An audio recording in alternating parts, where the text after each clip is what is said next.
کوچه های خاطرم می آیی، در چهره‌ات یک عالمی زیبایی.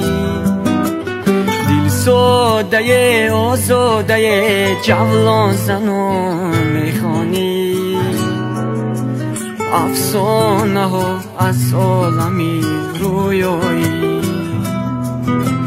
از کوچه های خاطرم می آیی، در چهره‌ات یک عالمی زیبایی.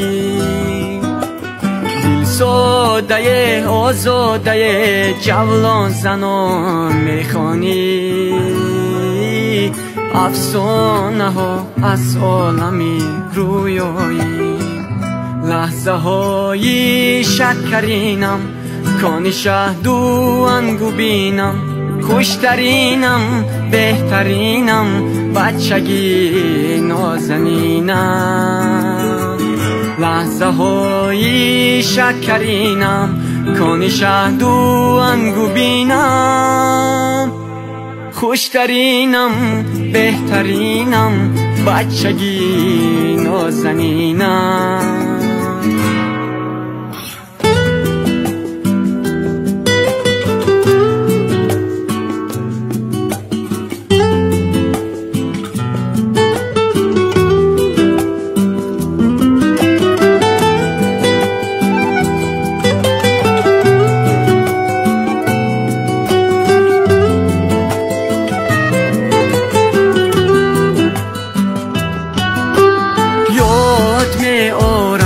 قصه دیرین رو باز می دارم، اون همه گنجین رو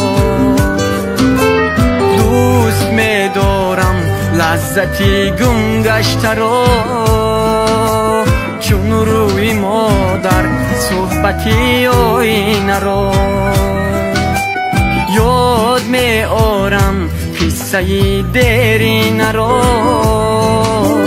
باز می دارم، اون همه گنجین رو دوست می دارم، لذتی گم گشته رو چون روی مادر صحبتی آینه رو. با کلچه قندینه با مزه و شیرینه، از خاطری رنگینه می آیی. با کلچه قندینه با مزه و شیرینه، از خاطری رنگینه می آیی. لحظه های شکرینم کانی شهد و انگو بینم، خوشترینم بهترینم بچگی نازنینم.